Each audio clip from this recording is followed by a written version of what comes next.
Empiezo agradeciendo al Departamento de Matemáticas la invitación para estas charlas, en nombre del director del departamento, Francisco Plaza, y en nombre de también Antonio López Almorós por ser el coordinador de las mismas. Muchas gracias por la invitación y espero que sea de vuestro interés, o espero que veáis matemáticas en un sitio en el que habitualmente nos pensamos que no es más que un juego de niños y realmente tiene mucho más que un simple aspecto lúdico.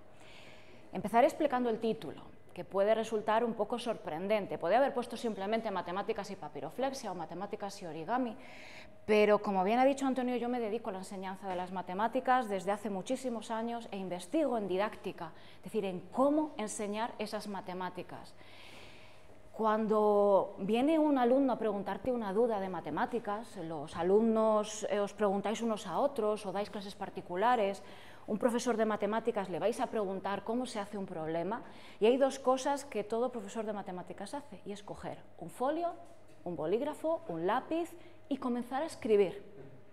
Eso es, espera que cojo algo y empiezo a escribir. La idea es más o menos la misma, pero en la papiroflexia lo que menos hacemos es escribir. Yo voy a escribir aquí alguna cosa porque, claro, cuando dices un punto A, un punto B y el punto no se ve, pues tendrás que escribirlo. Pero la idea es más o menos esa, pero el folio, el cuadrado, el rectángulo que yo voy a coger, no voy a escribir nada, simplemente voy a empezar a doblar. Y doblando se pueden explicar matemáticas. Tendré que empezar por un poco de historia, porque decir, bueno, ¿y esto de dónde viene? Pues la papiroflexia comienza con el invento del papel. El papel que tenéis delante todos vosotros se inventó en China en el siglo I y II después de Cristo, y de ahí saltó a Japón en el siglo IV, que es donde aparece el gran esplendor de la papiroflexia o del origami. En Japón el papel era muy caro, era un objeto de lujo. Lo utilizaban las clases altas pues, para mandarse mensajes, para hacer figuras que representaban cosas. Ahí no había matemáticas. Tenían un uso social, pero no aparecía, como después lo vamos a ver aquí, con un uso científico, matemático, docente. Se produce un salto, fijaros, estamos hablando de siglos que tiene la historia de la papiroflexia, y se produjo un salto, y el salto es hasta el siglo XIX, y es obligado a hablar de una persona. Don Miguel de Unamuno, rector de nuestra universidad, fue a visitar la Exposición Universal de París en el año 1889 y visitó el pabellón de Japón y descubrió la papiroflexia. A partir de ahí se convirtió en un gran fan de este arte, y él lo utilizaba. Si veis ese cuadro, ese retrato que le hizo Zuloaga, y en muchos de sus retratos siempre aparece con una figura, una pajarita, algo que él se dedicaba a plegar. Esos pliegues, esas pajaritas o esos animales que él hacía le ayudaban a pensar, e incluso él evidentemente no veía la parte matemática, él lo utilizaba desde otro punto de vista, pero también con fines pedagógicos, porque al doblar aprendemos y veremos cómo. Decís, bueno, ¿y cuándo aparecen las matemáticas? Pues las matemáticas aparecen en el origami en el siglo XX, y ahora es obligado que yo haga una referencia de las dos palabras que voy a utilizar casi como sinónimos. Papiroflexia es la palabra en español y viene del latín, viene de papyrus flectere, papel, y doblar. La palabra origami es la palabra japonesa y se utiliza casi de forma indistinta, pero es el mismo significado. Ori significa doblar y kami significa papel. Luego lo que vamos a hacer, tanto con una palabra como con otra, es distinto, aunque las dos corrientes de papiroflexia son completamente diferentes, como voy a explicar ahora. Y ahora sí, empezamos a hablar de matemáticas y decimos, bueno, ¿dónde está la conexión? La conexión apareció en el siglo XX. Esa conexión de papiroflexia y matemáticas, esa unión de dos cosas, una parte parece un juego de niños, una cuestión artística, y otra parte que hablamos de matemáticas propiamente dichas. Entonces yo cojo una papirola, la más sencilla del mundo que todos conoceréis, y esto es una pajarita, y desdoblamos, y miro, y esto está lleno de dobleces. Cualquier papel se llena de cicatrices. ¿Son arbitrarias? No. Esto es un grafo, unos pliegues en montaña, unos pliegues en valle, que no son arbitrarios, sino que tienen que cumplir una serie de propiedades para hacer una pajarita, para hacer una rana o para demostrar un teorema. No son arbitrarios ni se pueden hacer de cualquier manera. Si yo pienso en matemáticas y en origami, tengo que pensar en tres corrientes completamente diferentes, que son las que tenéis ahí. Por un lado, tenemos lo que vamos a llamar origami modular. Por otro lado, los axiomas de constructibilidad, y aquí aparece ya una palabra muy matemática. Y por último, cuando hablamos de métodos matemáticos asociados al diseño de figuras. Entonces, hablando de origami modular, bueno, pues he traído algunos ejemplos de origami modular que tenéis en la primera fila. Esos ejemplos, voy a coger un par de ellos, luego volveré a explicar. Estos ejemplos nos permiten construir poliedros, nos permiten construir figuras en 3 dimensiones, pero a veces es muy difícil hacerlo con una sola pieza, eso está al alcance de muy pocos, a veces son varias piezas que se pueden abrir, que se pueden plegar, que podemos ensamblar y que podemos construir figuras en 3 dimensiones, que son figuras normales en geometría y que empiezan a trabajar nuestros alumnos desde su más tierna infancia, pero con un triste dibujo en un papel o como mucho con algún programa informático. Esto hay que hacerlo con las manos. Hay que pegarlo, hay que plegarlo y luego lo pegamos, evidentemente, para que no se nos desmonte. E incluso algunas, esta tiene un poquito de movimiento, algunas de otras son poliedros estrellados, que muchos conoceréis. Evidentemente esto no se hace en 5 minutos ni en 10, se tarda un poquito más, intentamos que sean bonitos. Y algunas tienen movimiento. Estos son 2 hojas de papel que se permiten mover y que nos permiten, son cubos, pero unidos, pequeño puzzle. Bueno, pues esas figuras trigeométricas en 3 dimensiones que nosotros vamos a construir, pues tienen un interés matemático básico. Cuando sacamos esto, alguno recordará cuando empezó a estudiar matemáticas, y en el colegio yo siempre pongo este ejemplo de que hacíamos los poliedros en una hoja, el desarrollo plano de la figura, luego había que plegarlo, normalmente acababas pegado de pegamento tú mismo, intentando aquello, luego se hundía. No es el caso, ¿vale? Aquí no vamos a hacer nada de eso. Es muy interesante porque cuando nosotros hacemos esto y lo plegamos, estamos hablando de conceptos matemáticos, hablamos de caras, de vértices, de aristas, hablamos de índices, hablamos de simetría, hablamos de proporcionalidad, antes de sacar la ecuación. Y claro, aquí estáis rendidos al tema, porque evidentemente si no, no estaríais en este edificio. Pero cuando tú sacas una ecuación de estas en una clase de matemáticas, has perdido la atención de la mitad de los alumnos. Sin embargo, si simplemente les dices, vamos a hacer esto, trabajas exactamente los mismos contenidos que pensabas de hacer de forma abstracta, pero manipulándolos y peleándote con ellos. Lo que doblas es un ángulo diedro, un ángulo poliedro, lo interpretas con tus propias manos. Al mismo tiempo, cuando las tocas, te da la idea realmente de volumen, de superficie, de otro tipo de conceptos que después vamos a añadir de cálculos y de fórmulas, pero primero los vamos a manipular.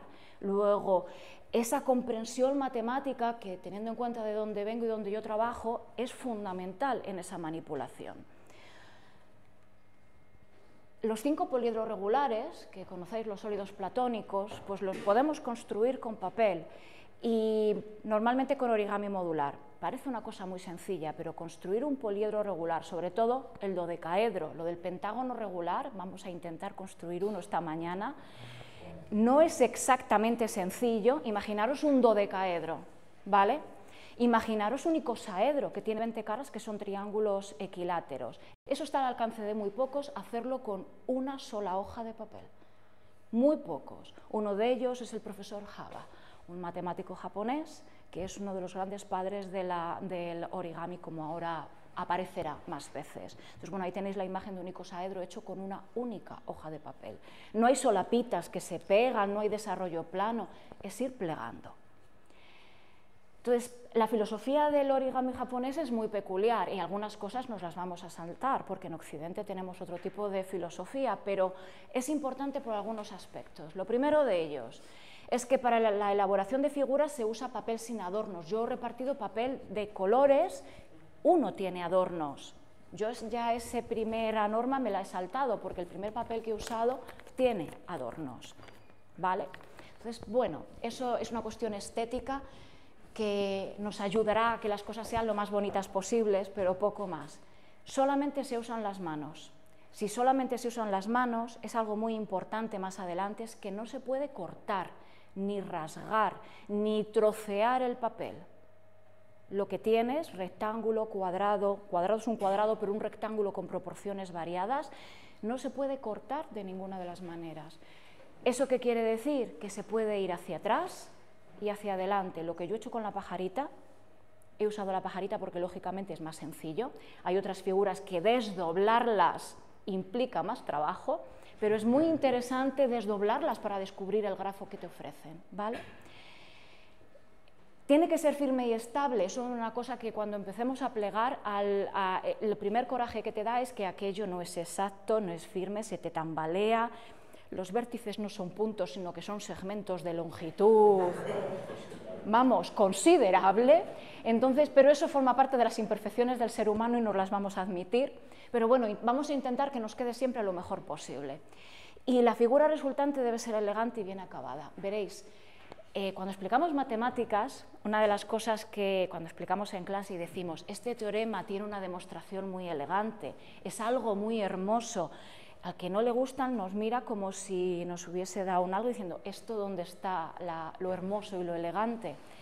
El mismo tipo de ideas se utilizan en papiroflexia, es decir, lo que es elegante, lo que tiene equilibrio, es fundamentalmente simétrico, está fundamentalmente bien proporcionado y eso son palabras puras y simplemente matemáticas y se pueden traducir en matemáticas directamente. Hay unos axiomas de constructibilidad y evidentemente en una charla de origami para gente que no es de matemáticas no los sacaría nunca, pero aquí sí. Aquí sí, porque la geometría del origami se sustenta en 7 axiomas y hacemos el paralelismo con la geometría euclídea, que también tiene una estructura originalmente axiomática. Entonces, hay cosas que se pueden construir y cosas que no. Y cuando yo construyo, y vuelvo al papel, cuando yo doblo los lados, esto es un cuadrado, pero imaginaos cualquier otra cosa, yo doblo un lado sobre otro, esto en matemáticas tiene un nombre y es que estoy trazando la bisectriz. Si yo llevo un vértice sobre otro, ¿vale? Estoy trazando una mediatriz perpendicular al lado del cuadrado, perpendicular, estoy trazando un ángulo de 90 grados, no voy a escribir nada. Estamos trabajando con contenido matemático y hay cosas que se pueden construir, muy sencillas, pero que la geometría de la regla y del compás, la geometría clásica, hay algunas de ellas que no lo permiten. Entonces, os voy a hablar del señor que inventó esto, que descubrió estos axiomas. En el 1989, el primer congreso que hubo de origami, ciencia y matemáticas, pues el profesor Husita, que es un profesor matemático italo-japonés, pues desarrolló una estructura axiomática, y esta estructura axiomática comenzó con 6 axiomas, el más importante es el sexto. Estos axiomas fundamentó lo que se llamaba la geometría del origami y utilizando estos axiomas se pueden resolver problemas clásicos de las matemáticas, por todos conocidos e históricamente muy relevantes, como son la trisección de un ángulo o la duplicación de un cubo. Por ser coherente con descubrimientos posteriores, actualmente hay 7 axiomas. Ese séptimo axioma lo descubrió Hattori en el 2003, y entonces empezaron a llamar los axiomas de Husita-Hattori, pero luego ya sabéis cómo son estas cosas de las autorías. En el año 89 alguien descubrió que este profesor francés había descubierto el axioma séptimo antes. Entonces, en algunos puntos de la bibliografía se encuentra de una manera o de otra y se llaman de Husita-Hattori o de Husita-Justin, depende de dónde lo busquemos, pero que sepamos que son 7 en la actualidad. Y empezamos por el primero, y diréis, bueno, esto es obvio. El primero, os lo voy a enseñar todos en el proyector, aunque los he hecho, si lo queréis verlo con papel vegetal. El papel vegetal es el folio translúcido que tenéis delante, simplemente te permite, lo vamos a usar para otra cosa, dejadlo un poco ahí porque vamos a hacer una parábola con él, pero necesito que veáis estos axiomas, porque simplemente te dicen que dados 2 puntos P y Q, ¿vale?, pues hay una recta que los une, y dices, ah, claro, pues esto no necesito doblar para saberlo, yo tengo 2 puntos P y Q, y yo doblo la recta que los une. El papel es translúcido porque lo de los puntos P y Q, si no nos tocaría ir a la ventana a buscar esos puntos P y Q y llevarlos uno al otro. El axioma primero, conocido por todos. Hay un axioma segundo que te dice que da dos puntos P y Q, los une un determinado segmento. Hay una recta, que es la mediatriz, perpendicular a ese segmento. Entonces lo que tenemos que hacer es llevar P sobre Q, doblar, doblas, buscas P y Q, por eso mis puntos tienen superficie, no son adimensionales, marcas y tienes la mediatriz. ¿De acuerdo? Hasta ahí sabemos que eso es perfectamente posible. El axioma 3 te dicen, dado un punto P exterior a una recta R, pues existe un único pliegue, ¿vale?, que te permite trazar una perpendicular a R que pasa por P. Dices, claro, matemáticamente está bien, ¿no? Tienes un punto P, una recta R, tú trazas, hay una única, vas buscando esa única que pasa por P, doblas y tienes la mediatriz. El axioma 4. Tenemos dos rectas R y S que se van a cortar, ¿vale? Luego formarán un ángulo el que sea. Si yo llevo a recta R sobre S, daros cuenta que yo aquí he dibujado y ahí he dibujado, pero en un pliegue que tenéis no hay dibujo ninguno. Lo que tienes son dos marcas de doblez, que son tus rectas, ¿vale? A veces para ayudarte yo reconozco que hacemos trampas y marcamos el punto, porque si no, no lo ves. Entonces, doblas las dos rectas R y S, buscas una sobre otra, marcas, ni mides, ni te preocupas, pero tú sabes que el pliegue que estás doblando es la bisectriz del ángulo alfa, que ni siquiera lo estás viendo. Vamos al axioma 5 y te dice que dados dos puntos P y Q y hay una recta R, hay un único pliegue que lleva a P sobre R y pasa por Q. Tú dibujas tu recta R, tú dibujas tu punto P y tu punto Q y dices, a ver, ¿cómo llevo a P sobre R? Pues lo buscas al trasluz, buscas P sobre R, buscas que pase por Q, evidentemente a la primera no te sale, el papel hay que moverlo, ¿vale? Y buscarlo, por eso es traslúcido, y tenemos esa recta que pasa por el punto que nos interesa. Y vamos al axioma 6. Dadas dos rectas R y S y dos puntos P y Q, existe un único doblez que te permite llevar a P sobre R y a Q sobre S. Dices, vale, lo dibujo, lo busco, ¿vale? Evidentemente está preparado, doblo y tengo esa recta R. Esta recta solamente se puede construir doblando papel. Y es la llave que nos va a permitir demostrar otras cosas. Y por cerrar el axioma 7, la estructura axiomática, hablamos del último axioma, nos dicen tenemos un punto P, dos rectas R y S, y nos dicen hay un único doblez, que habrá que buscarlo, espero que luego lo busquemos entre todos cuando os diga hay que buscar, evidentemente no es de cualquier manera, sino hay que buscar justo ese doblez, que te permite llevar a P sobre R y que sea perpendicular a la recta S. Lo haces de cualquier manera y nos permite llevar a P sobre R, buscamos, y perpendicular a la recta S. Para que sea perpendicular las dos partes de la recta lo tenemos que hacer, ¿vale? Lo tenemos que buscar ahí. Si nosotros pensamos en estos 7 axiomas y nos fijamos en el axioma 6, como os he dicho, es un axioma específico de la geometría del origami y te permite hacer cosas como trisecar un ángulo, duplicar un cubo, problemas clásicos de la geometría. Esa recta que yo he hecho doblando no se puede hacer con una regla o un compás, no se puede hacer. Vamos a ver de esos 3 problemas clásicos, he puesto las demostraciones de 2 antes de que salgan los alumnos corriendo después de toda la mañana de demostraciones, pero bueno, como decía Stephen Hawking, le decía a su editor, si pones una ecuación, la cantidad de lectores del libro disminuye a la mitad, y esto es una charla en la que lo que pretendo es que vislumbréis que mucho más allá de un juego de niños, mucho más allá de una aparente cuestión plástica, ahí están las matemáticas sustentando a todo. Las matemáticas son los cimientos de lo que estamos haciendo. Vamos a hablar de la trisección de un ángulo. La trisección de un ángulo, dicen, bueno, luego yo cojo un ángulo alfa, el que queráis.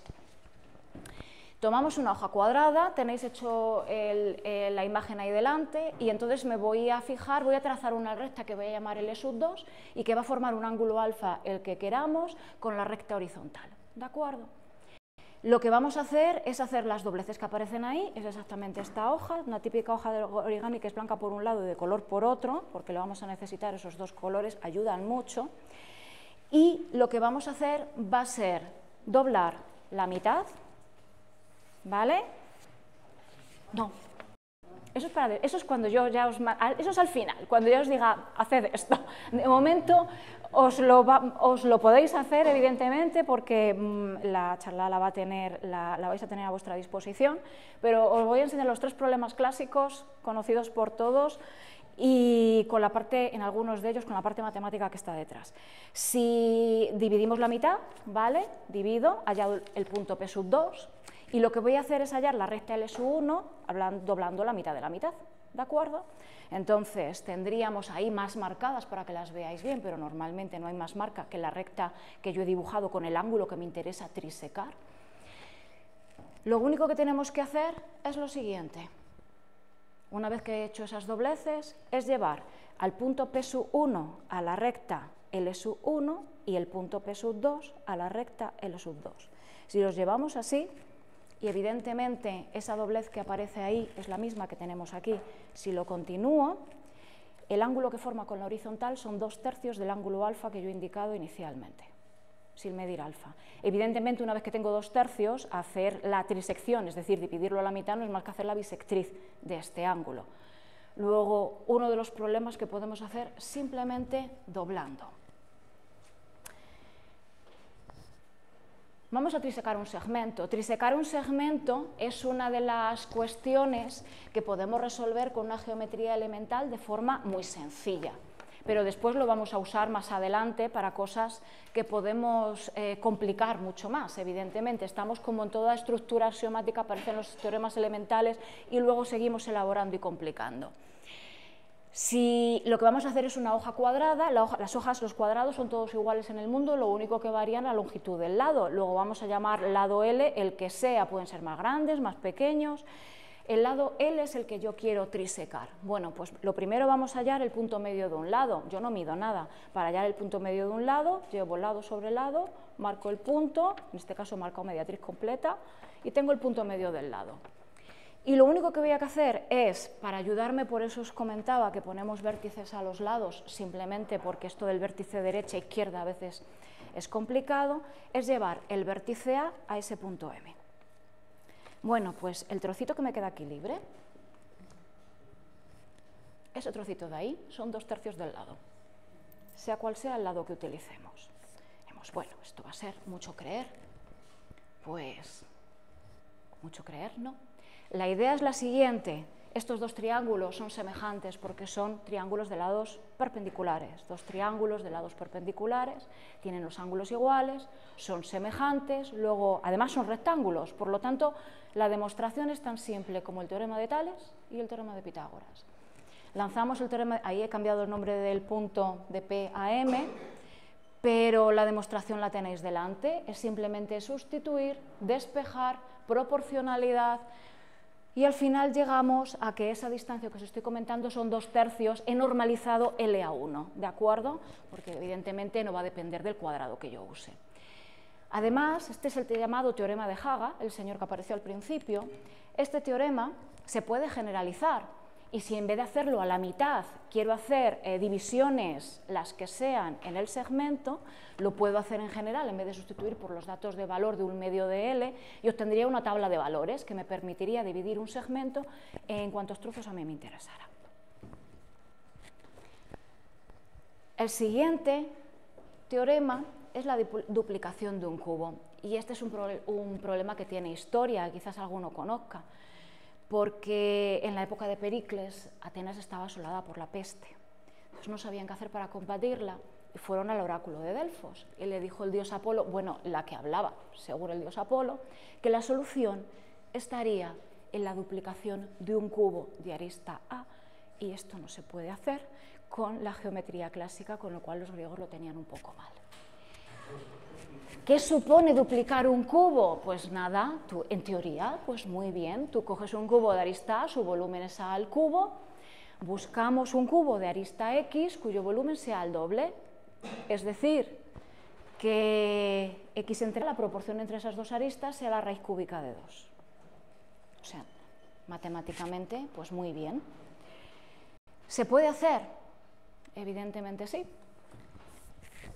Os he puesto la imagen de GeoGebra al principio, porque luego va a aparecer la foto de mi cuadrado y va a aparecer ahí para que veáis que está realmente hecho.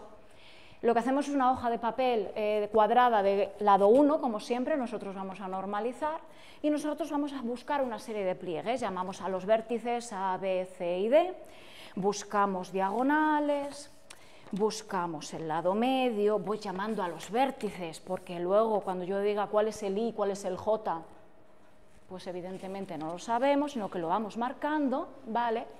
Vamos buscando una serie de puntos apoyándonos en los axiomas que hemos visto antes, es decir, después vamos a llamar al punto E, vamos a buscar el punto E, vamos a buscar el punto E que es el lado medio, después vamos a buscar el punto F, después vamos a buscar el punto que hemos llamado G y después vamos a buscar una perpendicular que pase por G y perpendicular al lado.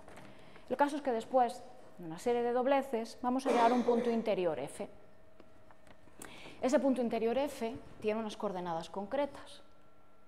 Las coordenadas de F son 1/3 y 1/3. Y empiezan a aparecer, claro, si no queremos sacarlo, pues no sacamos las fórmulas. Queremos sacarlo y a partir del punto F seguimos plegando. Sacamos las ecuaciones para que realmente nos salga la raíz cúbica de 2 y vamos a ir llevando una serie de puntos hasta llegar al punto que vamos a llamar I. El punto que vamos a llamar ahí que se encuentra aquí. ¿De acuerdo? Simplemente ir plegando y haciendo perpendiculares, siguiendo el proceso que os estoy marcando. Ese punto I tiene la particularidad que la proporción que establecemos desde el vértice hasta ahí, desde un vértice hasta ahí, son exactamente la raíz cúbica de 2. Luego hemos encontrado la raíz cúbica de 2 con una proporción. Estos dos segmentos serían las aristas de los cubos que tenemos que encontrar. ¿Y podemos encontrarlo matemáticamente hablando?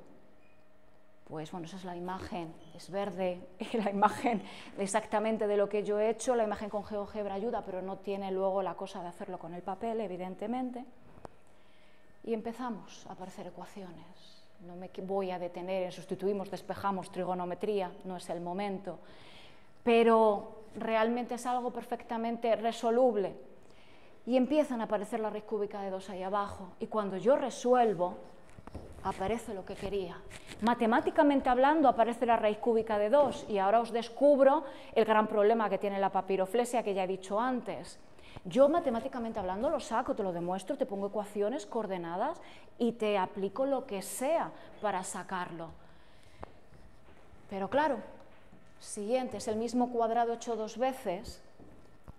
Cuando yo sigo este procedimiento y lo que voy a intentar es encontrar la raíz cúbica de 2 en una longitud, siguiendo este procedimiento y utilizando los axiomas que me permite calcular una recta perpendicular a un segmento que pase por el punto, ¿vale? Cosa que podemos ir haciendo con un papel sin mayor problema, voy a encontrar un punto M que va a aparecer ahí, que es este punto M que tenemos aquí, y yo digo, mira, el punto M está sobre la diagonal.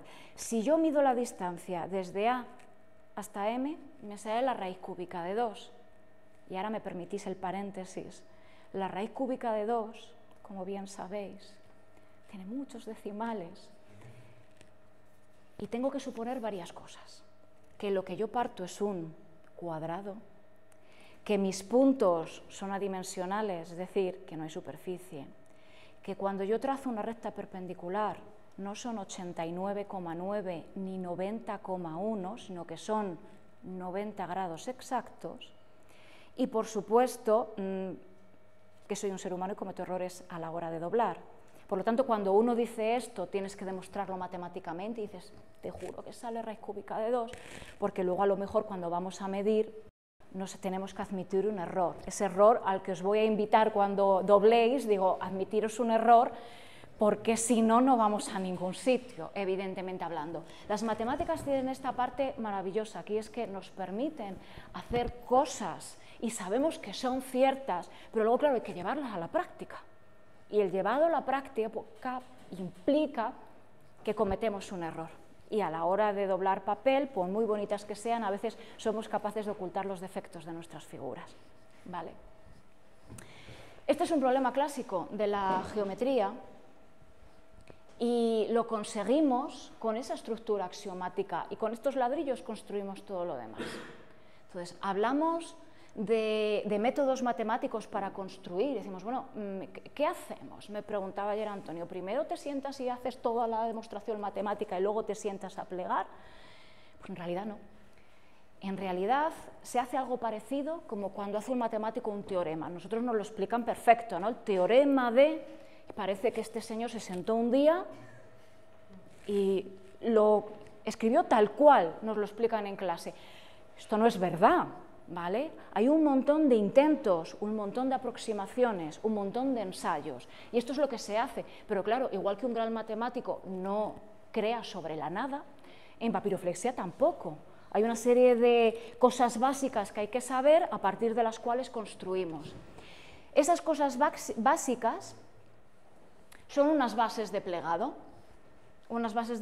que os voy a enseñar enseguida, pero que esas bases de plegado me van a permitir, y vuelvo al doblado, saber si el papel que yo os presento con una serie de dobleces corresponde a un modelo que después da lugar a una pajarita, a una rana, a un lo que sea, o no. Pues ese grafo, ese mapa de cicatrices, tiene que cumplir exactamente estas propiedades. No son de demostración trivial. Una cosa que no os he dicho, un pliegue montaña, es obvio, es un pliegue así, hacia mí, y un pliegue valle es hacia así, ¿de acuerdo? Entonces, la diferencia entre el número de pliegues de montaña, es decir, os doy esto y contamos, la diferencia entre el número de pliegues de montaña y el número de pliegue de valle tiene que ser 2, la diferencia entre ellos. El grado de cada vértice, de cada uno de los vértices, tiene que ser par. Las caras del mapa de cicatrices tiene que ser 2 veces coloreable. Y la suma de los ángulos que concurren en un vértice tiene que ser una semicircunferencia pi. Nos dicen además que esa condición última es una condición suficiente. Evidentemente, todavía en un grafo así nos podemos animar a contar. Yo os aseguro que alguno de esos, si lo desdoblamos, el hecho de contar, que es lo primero que se aprende en matemáticas, es bastante complicado. Pero es muy importante estas condiciones porque nos van a permitir distinguir qué es un grafo que corresponde a un modelo de papiroflexia o qué es un papel simplemente arrugado sin criterio. Bueno, lo que yo os hablaba del ensayo y del error, es decir, vamos a ir probando, pues aquí existe también en papiroflexia, pero no de cualquier manera. Hay que saber 4 plegados básicos y aquí vais a hacer uno. Los 4 plegados básicos reciben este nombre, el pliegue preliminar, ¿vale? La base pájaros, lo dejo por si alguna vez os interesa, a partir de ahí se sacan casi todos los pájaros que podemos plegar y otras cosas. La base pez se llama así porque a partir de ahí podemos sacar muchos peces y otras cosas. Y la base bomba de agua, que tiene un nombre muy gracioso, pero de ahí podemos plegar algo como un cubo o un octaedro. El nombre será ese porque cuando lo hacemos en el colegio con los niños les resulta muy gracioso porque se convierte en un objeto de juego. Pero da lugar a mucho más de lo que parece y de lo que dice su nombre. Luego hay 4 cosas que hay que saber, hay una serie de simbología que tenemos que conocer y yo os invito a saber más, porque esto es lanzamiento a qué podemos hacer. Si ponemos en YouTube, ya sabéis que en YouTube hay de todo, ponéis la palabra papiroflexia y origami y nos podemos encontrar vídeos de 5 minutos a horas, con bien plural, ¿vale? Tiene la ventaja de que lo puedes ir parando, pero hay horas para plegar algunas de las cosas. Os quería poner un volcado un pantallazo de la web de Divulgamat. La Real Sociedad Matemática Española tiene una página web que se dedica a divulgar las matemáticas, pero con rigor. Si colocamos ahí en el buscador la palabra papiroflexia, esto es pequeñito, pero parece demostraciones matemáticas del teorema de no sé qué, demostración de, PDFs que podéis bajaros y podéis seguir, demostraciones de teoremas de lo más sencillo a cosas muy complicadas y resolver ecuaciones con ello. Hay en España una asociación dedicada a la papiroflexia, llena de profesores de matemáticas que se dedican a esto, que se llama Pajarita ORG, y a veces hay que asociarse, pero algunos de los plegados los tienen en abierto y cuentan sus aproximaciones a, por ejemplo, a determinados plegados complicados, como hacen no solamente a partir de un cuadrado, sino a partir de rectángulos, a partir de ciertas figuras. Podemos construir figuras bastante complicadas. Y una vez dichos muchos japoneses, pues me queda presentaros a un occidental. Robert Lang es un físico, pues se dedica a las matemáticas, a la ingeniería y es uno de los maestros del origami en Occidente. Tiene una página web con plegados puestos a disposición del público y otras que no, porque para él esto es una profesión. El último de los... tiene charlas TED muy interesantes. No penséis que va a sacar las matemáticas que él utiliza, las va a vislumbrar porque todos son patentes, luego no nos lo va a explicar de forma abierta, pero nos lo enseña. Y en el último de los vídeos, que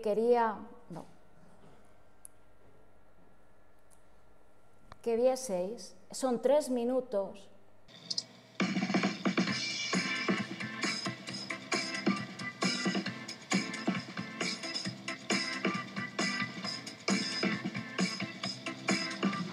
I got into origami after I realized it could be useful for making big space-time structures. And now I love it as a means of not only design, but of prototyping and visualizing design. There's something wonderful about being able to pull something at a very small scale and have it capture design principles that can be applied to the right scales. It's very accessible. Just grab a sheet of paper and you can begin designing anywhere. The challenge about it that I love the most is that in origami, every fold is intimately and geometrically tied to every other fold in the pattern. So to create an adjustment of height or length or width or thickness of any one part affects all of the parts. So it's a highly interdependent, complex network. So it's very fun science-based.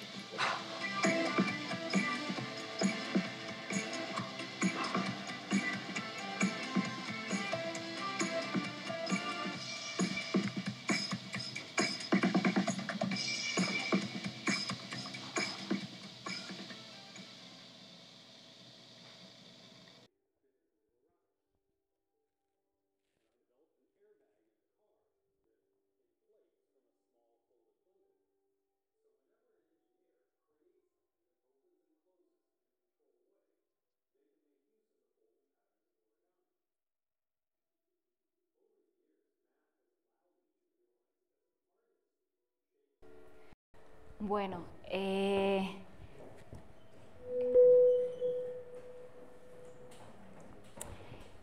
cuando él explica lo que hace con origami, una de las cuestiones, él, más o menos un poco que el inglés entendía, él era un físico de la NASA y lo hacía como una cosa lúdica y de repente encontró que eso que hacía de forma lúdica lo podía utilizar, de hecho dejó su trabajo y se dedicaba a hacer patentes. Una de las cosas que hace todo lo que se dobla y se desdobla y aparece, por ejemplo, en ese pantallazo, es una superficie de este estilo. Y esto es lo que hace una antena de un satélite. O sea, el satélite no lo lanzamos tal cual desplegado, y son los paneles solares, que son muy grandes, sino que está empaquetado en una cápsula cilíndrica, que es un cohete. Evidentemente lo que queremos es ponerlo en órbita y que se despliegue. Ese modelo es un modelo de origami, él lo hace en papel, crea todas las matemáticas necesarias para ello y lanzamos nuestro satélite. Por eso digo, no os va a enseñar exactamente las ecuaciones porque no corresponde. Otra de las creaciones que hace, yo no lo tengo exactamente igual, en el otro vídeo de enlace que os he puesto, eso es una única pieza de papel que tiene 2 colores para distinguir dentro y fuera, lo gira y se transforma de marrón claro a marrón oscuro. En el otro vídeo explica un poco cómo lo hace y explica un poco las matemáticas que hay detrás. Eso al igual que lo que explica este otro profesor de otra universidad norteamericana, es un objeto más o menos como este. Diréis, ¿esto para qué se usa? Esto es un stent de los que se mete en cirugía cardíaca en las arterias. Lo meten plegado y cuando llega a la arteria se despliega, ¿vale? Entonces, este tipo de cosas que surgen, no sé si os habéis fijado en el patrón que hace, aparece una imagen de un patrón de unas líneas de colores. Eso es un escorpión, ese es el grafo de un escorpión. A partir de ahí descubrió un modelo de airbag que se lo compró Mitsubishi para que se pudiera desplegar. Evidentemente, a partir de esos insectos, que le es muy dado a hacer insectos, pues descubres, pues eso, primero pliegas y después redescubres la matemática y ves que se puede aplicar a otras cosas. Entonces, las aplicaciones son muchísimas más de las que nos podemos imaginar. Y ahora, utilizando una de las frases que dice al final, dice, ¿por qué yo uso papiroflexia en el aula de matemáticas? Veréis, yo formo profesores de matemáticas. Mis alumnos pueden ser maestros que van a ser maestros de educación infantil y siempre digo que las primeras matemáticas que habéis estudiado todos os la enseñó un maestro en el colegio con 3, 4 años. Maestros de primaria y profesores, yo he trabajado en secundaria también y actualmente doy clases en el máster de formación de profesorado, es decir, compañeros vuestros que deciden ser profesores de matemáticas en secundaria. Cuando nos peleamos con una figura de origami, ocurre exactamente lo mismo que cuando hacemos un problema de matemáticas. A la primera no sale, a la segunda me peleo, a la tercera me frustro y al día siguiente lo retomo y empieza a salir. Y cuando resuelvo un problema de matemáticas, el nivel de energía positiva que se siente es indescriptible. Te gusten o no te gusten las matemáticas, absolutamente todo el mundo siente esa descarga. Ocurre lo mismo con origami. Me ha salido una vez, quiero más de esto. Si conseguimos esa conexión, ganamos alumnos a las matemáticas, que sabéis que no tenéis esa perspectiva, pero no es precisamente la asignatura más querida en las aulas. Entonces, ¿por qué lo utilizo yo en las clases? Porque conecto la parte manipulativa y la intelectual, ¿no? Que cuando las fórmulas, yo sé, los matemáticos se sienten más a gusto, pero cuando les pido manipular, surgen a veces los problemas. Se desarrolla la actitud positiva, y dices, porque quiero que me queden bien, ¿no? No quiero que me quede hecho un churro, sino que quiero que quede estable y bonito. Porque quiero trabajar conceptos geométricos. Yo, salvo a los alumnos que van a ser maestros de infantil, en el resto de los cursos no hacemos pajaritas, hacemos demostraciones matemáticas. Se mejora la percepción espacial, cosa que es un problema, porque cuando la trabajamos en secundaria, en bachillerato y luego la recuperamos en la universidad, lo de ver en 3D no es nada de fácil, aquello de la recta que gira alrededor de y cuál es el punto de intersección. Por mucho que te ayude un programa informático, necesitas como verlo y manipularlo. Se fomenta la capacidad para el diálogo. Yo jamás he hecho un taller de origami en silencio, nadie se está callado. Hay que interpretar una simbología, porque igual que en matemáticas tenemos una notación, en origami también. Hay que ser preciso en el trabajo manual. El trabajo en equipo, cosa que voy a intentar que hagáis aquí, se potencia la motricidad fina. Aquí hay que estar bien de uñas y si no utilizar unas pinzas, como habéis visto que usas unas pinzas de cirujano. Y hay una parte que ahora os cuento. Cuando hablamos de creatividad en las aulas, en el mundo de la educación siempre piensan, claro, pues en plástica, en literatura, y no, en el aula de matemáticas se puede ser creativo. Y es algo muy importante y muy interesante para fomentar. De hecho, cuando yo compré para la biblioteca los libros de origami, luego no los encontraba. Y pregunté a la biblioteca, ¿dónde me los has puesto? Dice, pues en plástica. Dije, no, son míos, los voy a usar en matemáticas. Y por supuesto, no vamos a dejar de jugar. Por lo tanto, ahora mi propuesta es, ¿os atrevéis? Bueno, pues tenéis delante una serie de hojas. Vamos a coger un cuadrado liso, ¿vale? Y vamos a plegar un pentágono regular. Y os voy a contar, existe una forma de plegar un pentágono regular. Como todo el mundo sabe, los ángulos interiores son de 108 grados. Nos permitimos nuestras imperfecciones humanas y que luego, oye, llegas a casa y a lo mejor no es exactamente eso. Hay una forma de plegarlo matemáticamente perfecto, ¿vale? Yo os lo digo, pero es que se me salía de margen. Y es crear un rectángulo argéntico. Un rectángulo argéntico tiene esas proporciones y se construye a partir de un rectángulo de dimensiones 6×4. Dije, se me va a ir un poco de tiempo. Entonces nos vamos a crear, lo podíamos hacer a partir de un DIN A4, pero vamos a utilizar un cuadrado y vamos a crear a partir de ahí un rectángulo de dimensiones 2 raíz de 3. ¿De acuerdo? Entonces voy a buscar un punto interior al cuadrado que me permita construir un pentágono casi regular y luego lo podemos comprobar. Entonces cogemos ese cuadrado.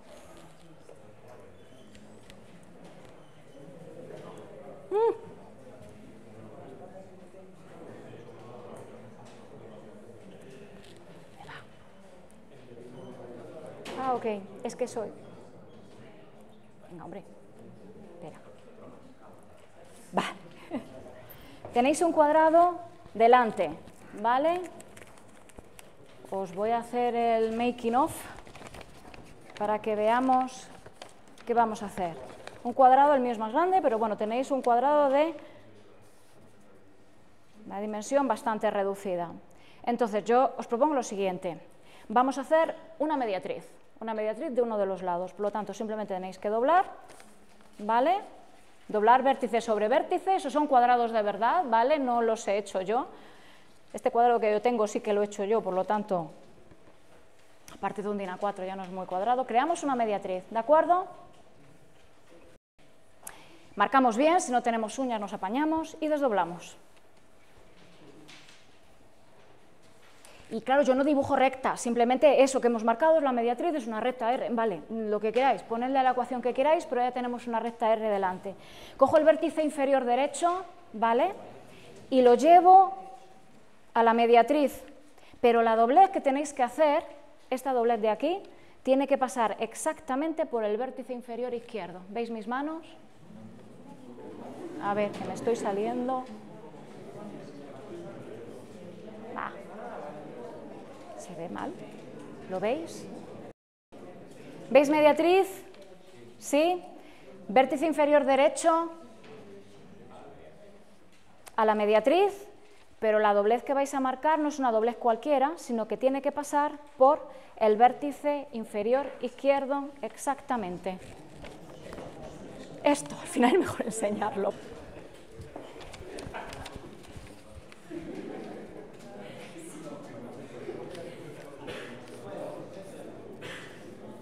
Mediatriz, más pequeño este cuadrado. Vértice inferior derecho a la mediatriz y la doblez pasa por el vértice inferior izquierdo. Es ir buscando, buscando, buscando y cuando lo tienes, marcas. ¿De acuerdo? ¿Sí? Entonces, este punto que tenemos aquí nos va a servir de referencia para, no voy a cortar nada, rebanar un trocito de cuadrado. Entonces, recomiendo que le deis la vuelta y vamos doblando, doblando, doblando, hasta que encontramos el punto, ¿vale? Lo hacemos bien, hacemos coincidir y hemos creado una especie de solapilla, que es un rectángulo que nos sobraría. ¿Lo veis? Paco, devuelve la imagen al revés. ¿Lo veis? ¿Sí? Desplegamos. El rectángulo que tenemos tiene dimensiones 2 raíz de 3. ¿De acuerdo?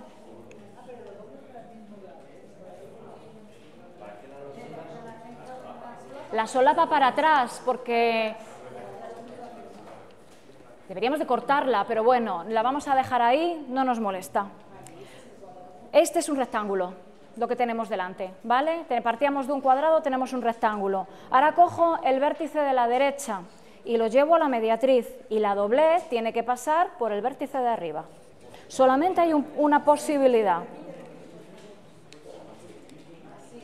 El papel se mueve, lo deslizáis hasta que lo encontréis. Sí, vértice. Vértice de la derecha, ¿vale? A la mediatriz de nuevo. Y vamos a hacerlo con las dos, pero bueno, primero una y después otra. Y la doblez tiene que pasar por este vértice de aquí. Ojo que aquí os sale la solapa, pero esa como si no existiese. Del rectángulo que hemos doblado para atrás.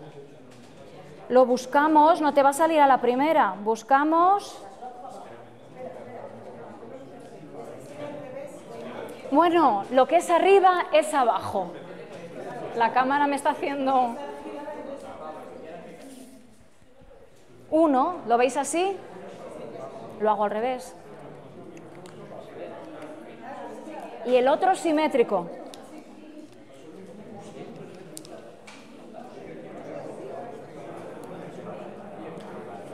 Bueno, tenemos un trapecio isósceles. ¿Veis lo que he hecho con el rectángulo? Simplemente llevo los vértices inferiores, los llevo a la mediatriz, que sigue siendo mediatriz, y los hago pasar por los vértices superiores, esa doblez, ¿vale? Tenemos un trapecio, las solapillas esas que las escondo para que no me molesten, y hemos hallado un punto interior a ese rectángulo que me va a servir para construir el pentágono. Me falta llevar estos dos vértices a este punto. 1,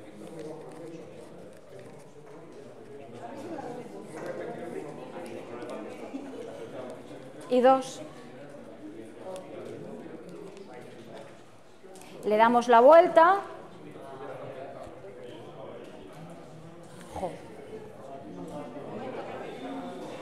Y lo que tengo es un pentágono regular.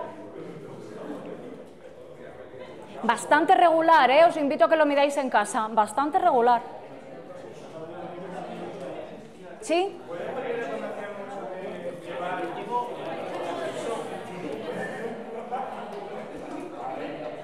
Ahí, vértice, vértice, mediatriz, pasa por el vértice de arriba, ¿vale? Pasa por el vértice de arriba, ¿vale? Y lo dejamos ahí fijo. Estas solapas, olvidaros, las escondo por ahí, da lo mismo. Y ahora cojo estos dos vértices y los llevo a este punto, ¿vale? Primero uno, en el orden que queráis, y después el otro. El otro igual, le daríamos la vuelta y pentágono regular. Bueno, pues 12 de estos, un dodecaedro, ¿vale? Más o menos.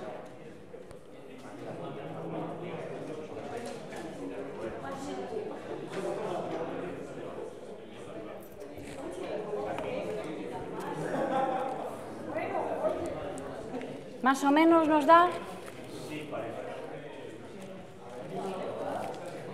Bueno, pues tenéis, vamos a hacer 3 cosas muy sencillas. Luego, como veis, esto del arriba, abajo, derecha, izquierda, luego...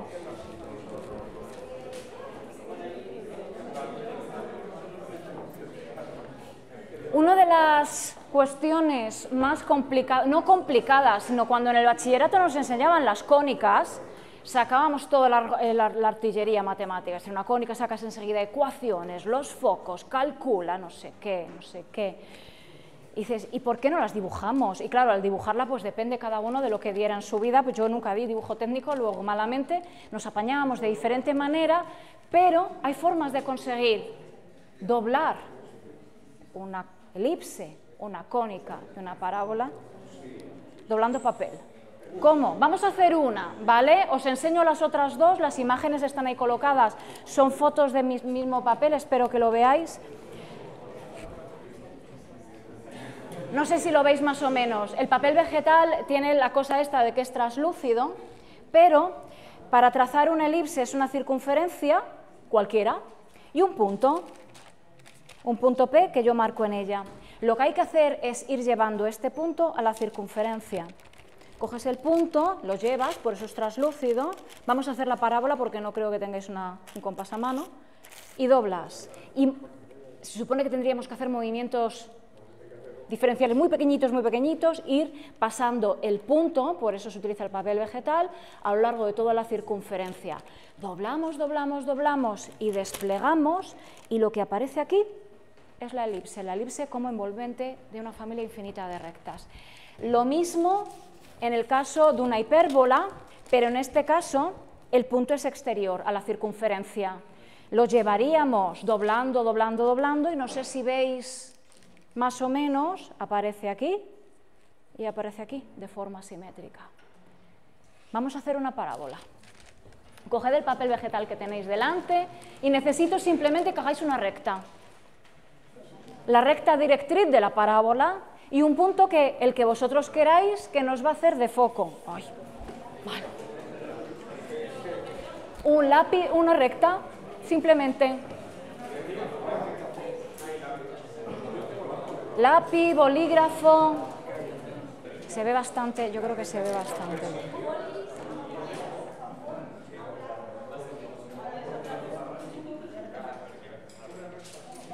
Una recta cualquiera, que será la recta directriz, antes de sacar toda la definición, una parábola, el lugar geométrico de los puntos del plano, que y enseguida, zasca, sacamos la ecuación, no sacamos nada. Simplemente vamos a tomar la recta directriz, que la necesito, y un punto exterior a ella, que lo vamos a marcar porque si no, no lo vamos a ver. Y la idea es la misma, vamos a trazar infinitas rectas, vamos a llevar... Por eso tenéis el papel vegetal, el punto P, le dais la vuelta, lo vais llevando a la recta, ¿vale? Lo llevas a un sitio, doblas. Y lo vas deslizando poco a poco a lo largo de la recta. Como la recta es infinita, podéis trazar infinitas dobleces. Desplazamos un poco, doblas, desplazamos un poco... doblas, desplazamos un poco, doblas, así hasta que acabéis la recta, podéis continuar luego en casa tranquilamente. Y lo que sale, fijaros, no sé si lo veis bien en pantalla, es una parábola. Bueno, ahora entendéis el punto este de se fomenta el diálogo.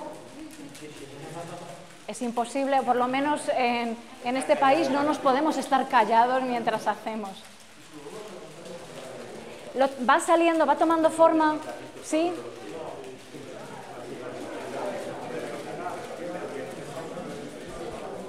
Evidentemente, es otra de las posibles formas de trabajarlas. No he hecho nada, ni he puesto ejes, ni he puesto nada. Entonces, manipulamos unas curvas que a mí me parece que están bastante maltratadas, aunque son interesantísimas tanto en matemáticas como en física, obviamente.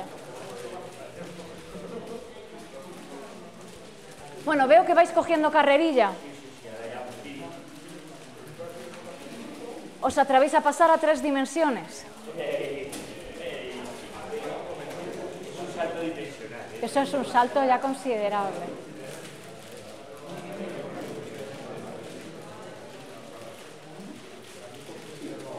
¿Va tomando forma de parábola? Vale.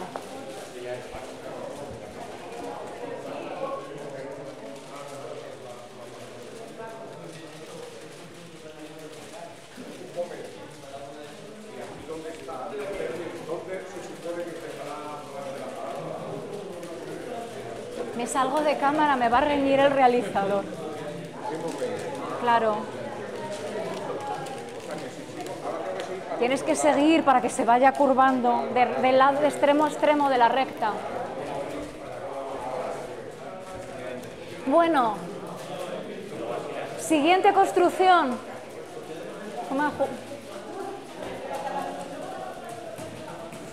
A ver, continuamos. Esto es imposible, hacerlo en silencio.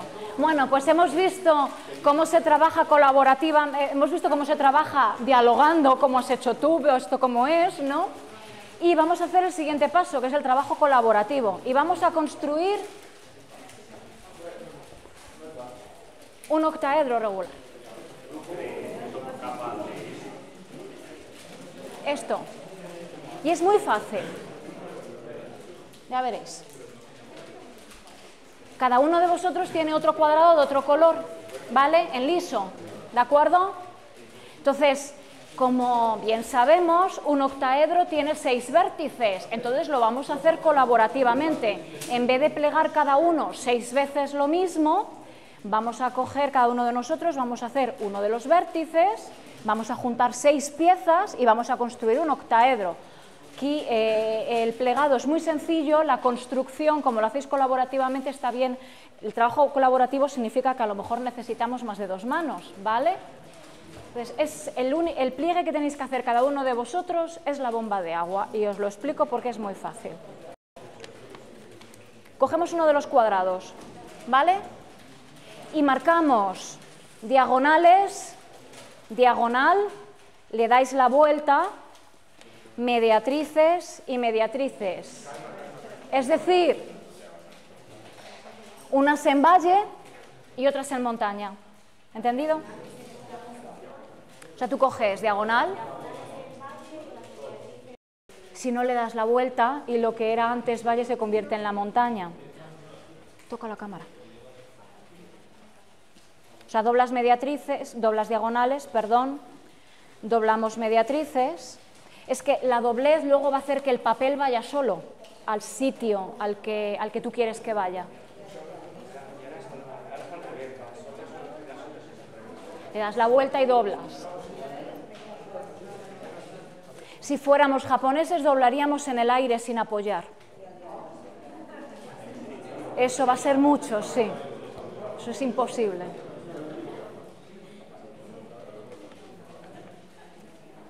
Y si os dais cuenta y lo ponemos las diagonales en montaña hacia vosotros, queda así.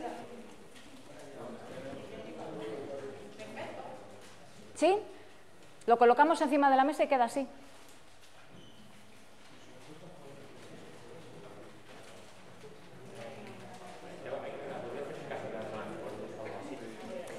Lo que te permite al papel... Bueno, esto habría que hacerlo 6 veces, ¿vale?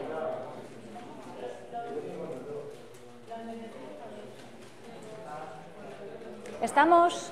¿Sí? Pues veréis. Cogiendo 6...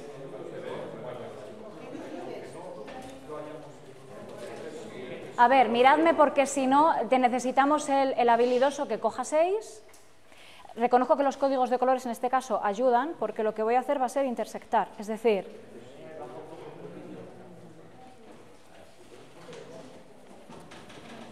uno sí, uno no.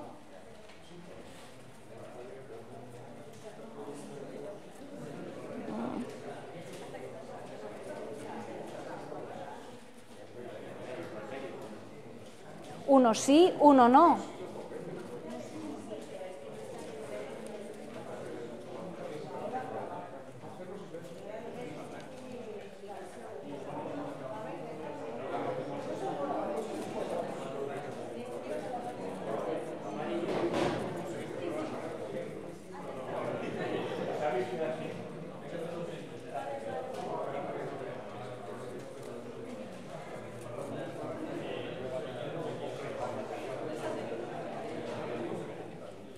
No sé si veis lo que estoy construyendo de forma progresiva. Es uno sí, uno no. Hay que hacer 6 y juntar 6.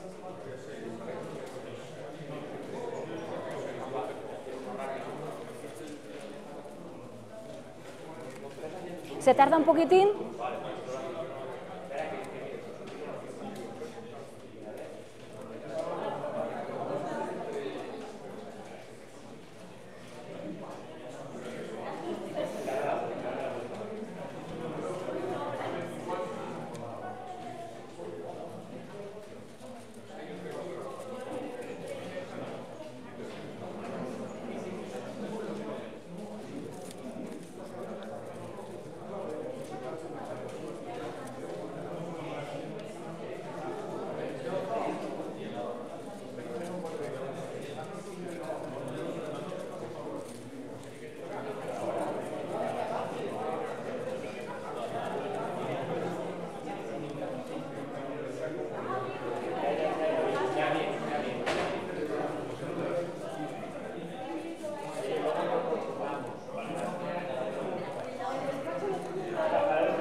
Vamos a ver, no sé si me vais siguiendo, lo vamos consiguiendo, alguien es más habilidoso. A ver, llego hasta aquí, veréis, sí. No, es cuestión de paciencia. Mirad, es que es demasiado grande. Sí, se ve. Se ve. Uno sí, uno no, uno sí, uno no, porque luego si no se te desmiembra. Por eso conviene hacerlo con más manos, para que uno sujeta y otro va metiendo, porque si no...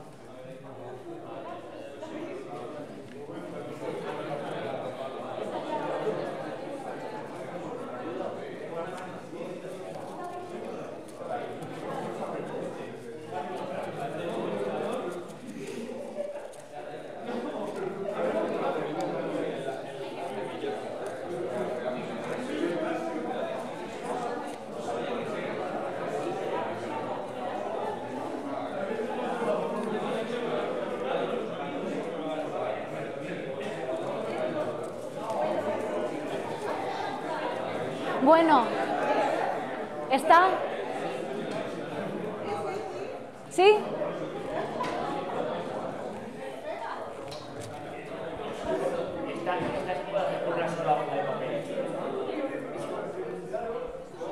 No. Dime. Sí, se me ha ido de pantalla, no sé qué he tocado, da igual.